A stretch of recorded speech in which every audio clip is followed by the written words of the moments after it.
बात यह है कि गोल पोस्ट ना चेंज मत करिए, जो गोल पोस्ट है वही गोल पोस्ट रखिए। देखिए दिक्कत क्या है कि आप ना अपने नेता के उन चीज कर्मों को डिफेंड नहीं कर सकते जो डिफेंड किए ही नहीं जा सकते हैं। जब ये 370 हटाया गया था, एक जर्नलिस्ट को वो मिला था पुलित्जर पुरस्कार, और उसने एक कश्मीर में फोटोग्राफी की थी और उसने लिखा था तो विवादित इलाका, और उसने राहुल गांधी ने उसको रीट्वीट किया था। तो सवाल यह है कि क्या कश्मीर को भी वो विवादित इलाका मानते हैं? रही बात कि भाई कितना चाइना घुसाया, एक दिन में तो चाइना घुसा नहीं है। 1962 में कितनी जमीन छोड़ी थी? कांग्रेस इसका जवाब देगी? कितनी सारी जमीन छोड़ी थी? और 1962 में जब असम से कैसे सेना को वापस बुला लिया गया था, नेहरू जी कर क्या रहे थे? सवाल इतने सारे हैं ना कि अब ये मेक इन इंडिया पे मत जाइएगा, जो इशू है उस पे रहेंगे और उसी पे बात करेंगे। जनता बहुत सारे सवाल कर सकती है आपसे, लेकिन आप क्या है कि गोल पोस्ट चेंज कर रहे हैं, महंगाई पे, इस पे, उस पे, कि भाई लाल आंख दिखाने की बात। और इन्होंने बोला कि भाई व्यापार बंद क्यों नहीं किया चाइना से, ये भी बोला ना आपने।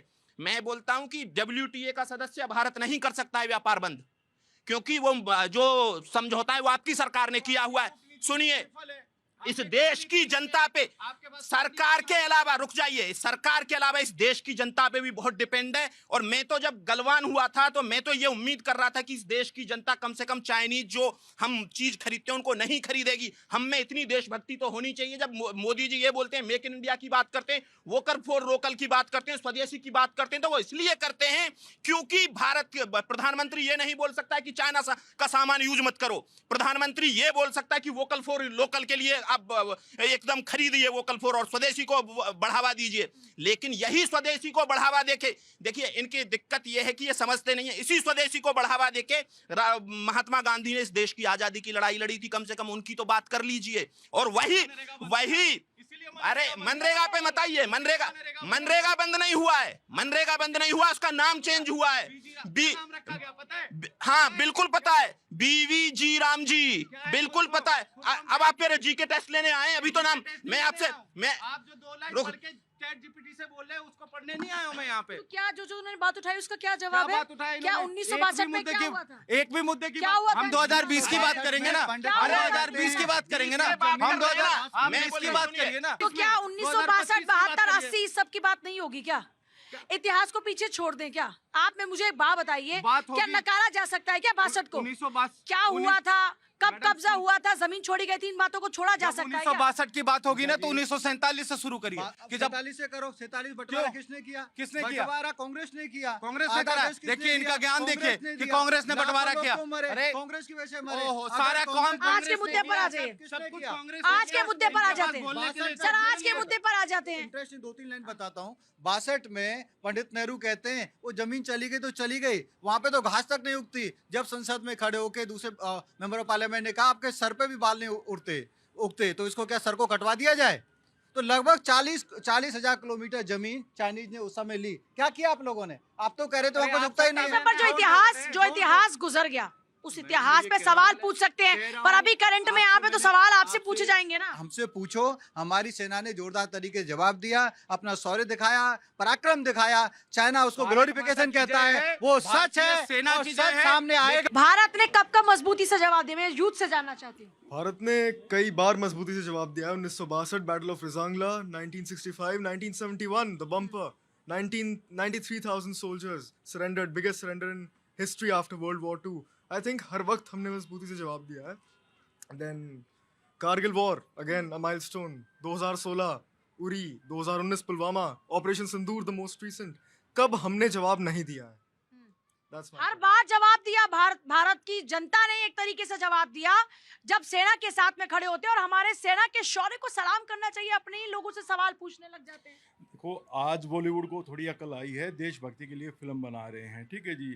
और उसमें भी जैसे तो बॉलीवुड ने तो संतोषी माँ से शुरू किया, जब जो जिस समय के हिसाब से मूवीज बनती रही हैं, है कि नहीं? जी, एक सेना का शौर्य को प्रदर्शन करें और एक लाल सिंह चड्ढा सेना को अपमान करे। तो दोनों इससे पहले भी बॉर्डर देखी थी। आप ऐसा नहीं कह सकते कि बॉलीवुड आज ही जगह है। आज भी बॉर्डर देखते हैं तो आंखों से आंसू आते हैं कि नहीं आते? बिल्कुल बिल्कुल आते हैं। और ये आज का भारत है, घर में घुस के ठोकता है, हमें कोई जरूरत नहीं। आज तक के नेहरू के इतिहास में पहली हार हुई है हमारी चाइना के हाथ। आज तक हमारी सेना कभी पीछे नहीं हटी और आगे भी नहीं हटी। अगर संसाधन उनके पास होते, कैनवस शूज में भी लड़े हैं वो, अपनी शूरवीरता के लिए कभी उन्होंने कुछ छोड़ा नहीं है। देश हम संसाधन नहीं जज्बों से लड़ते हैं। जज्बों से लड़ते हैं। हमारे पेट भी खाली हो, जब भी माँ माँ भारती के लिए हम लड़ते ही रहेंगे, कभी हम पीछे नहीं हटते। और ये कांग्रेस आपस में लड़ती रहो, लेकिन देश का नुकसान मत करो प्रभु। जब आपके पास सवाल नहीं है तो क्यों पूछ रहे हो आप? जनता क्या सोचती है? मैडम जनता बिल्कुल सही सोचती है। जनता कह रही है कि भैया ये जो भारत ने उनके 40 जवानों को 15-16 जून 2020 को जो मारा था बिल्कुल सत्य है, और हमारे जवानों ने बिल्कुल निहत्थे होके उन्हें थप्पड़ों से मारा और मार के उन्हें झील में गिराया। ये बिल्कुल सत्य है, और इस पे आपस की बहस ना करें कि कांग्रेस ने क्या किया या भारतीय जनता पार्टी ने क्या किया। ये हमारे जवानों की शौर्य गाथा है, तो जवानों तक ही रहने दें इसे, इसको राजनीति में ना घुसाएं। चीन की बौखलाहट है? मैम, चीन की बौखलाहट तो ज़रूर है। चीन जो अपने आप को समझता है कि वर्ल्ड में मैं सबसे बड़ा बॉस बनूं, कोई भी दुश्मन आज के दिन में ये नहीं कहता कि हमें इन्होंने मारा, या कोई भी ऐसे आदमी, किसी बड़े आदमी से आप अगर लड़ाई करते हो, आपको तो 2 थप्पड़ मार दिया, अगर 1 थप्पड़ भी उसको अगर मार दो तो बर्दाश्त नहीं करता। तो चीन जो है, हमारा सेना ने जिसके ऊपर हमला किया, उसके 40 सैनिक को हमारे सेना ने शहीद किया, वो बर्दाश्त नहीं कर पा रहा, वो पचा नहीं पा रहा है, समझे। और उसके बाद अभी तो फिल्म रिलीज नहीं हुई, जब फिल्म रिलीज होगी तो यही लेफ्ट वाले रोड पर लाल सलाम लेकर के निकल जाएंगे कि नहीं, ये जो है सो ये नहीं होना चाहिए, ये फिल्म रिलीज नहीं होना चाहिए, है ना। तो ये जो है सो देश का जो हमारे सेना ने जो मतलब वो दिखाया है, वो बहुत ही काबिले तारीफ है, इस पे कोई शक करने की बात नहीं है। जैसा कि सर ने कहा अभी कि कांग्रेस वाले निकल जाएंगे लाल सलाम लेके, इससे पहले बॉर्डर कांग्रेस के ज़माने में बनी, पलटन 1962 के युद्ध के लिए कांग्रेस के ज़माने में बनी, कभी कांग्रेस ने इसका समर्थन नहीं किया कि ये नहीं बननी चाहिए, समर्थन किया। 1965 और 71 की लड़ाई कांग्रेस ने लड़ी। ये लड़ाई लड़ती है सेना, नेतृत्व की होता बात है। रही सेना वहाँ पर कोई नेता जाकर नहीं बैठा होता बॉर्डर पर, तो फिर ना आज की सरकार में और ना इससे पिछली सरकारों के अंदर। बात होती है नेतृत्व की। तो फिर कांग्रेस पे क्यों सवाल उठा रहे हैं कि भैया ये उसका समर्थन करेंगे? कहाँ समर्थन कर रही है कांग्रेस के? सलमान खान ने मूवी ना बनाए, सलमान खान का समर्थन कर रही है कांग्रेस। मूवी बननी चाहिए और रिलीज होनी चाहिए। अभी समर्थन में सर ने एक भी बात बोली? समर्थन में कांग्रेस ने कहा एक बात अभी तक बोली? क्यों नहीं बोली है? बोल रहे हैं, बिल्कुल बोल रहे रिलीज हैं हुई, प्रोफेसर साहब। द केरला रिलीज हुई, उस पे ऑप्शन हुआ। द कश्मीर फाइल रिलीज हुई, उस पे ऑप्शन हुआ। क्यों भैया, क्यों ऐसा? जब देशभक्ति पिक्चर बन रहा है, क्यों इस पे ऑब्जेक्शन आप? हाँ, विपक्ष वाले क्यों ऑब्जेक्शन उठाते हैं इस पे? बाकी और लोग बोलेगा। अपनी सेना पर कितने लोगों को भरोसा, जरा हाथ उठाकर बताएं जरा।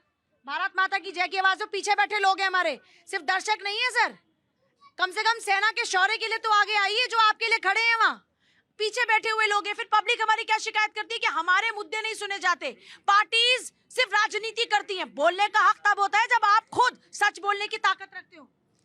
बिल्कुल सही बात है। देखो, अपनी सेना पे तो हर किसी बैटल ऑफ गलवान के लिए तैयार हो? बिल्कुल, गलवान कोई भी, देखो अपनी देश सेना की की अगर बात आ जाए, अपने सेना की शौर्य गाथा देखने को तैयार हो एक बार फिर से? बिल्कुल बिल्कुल देखेंगे।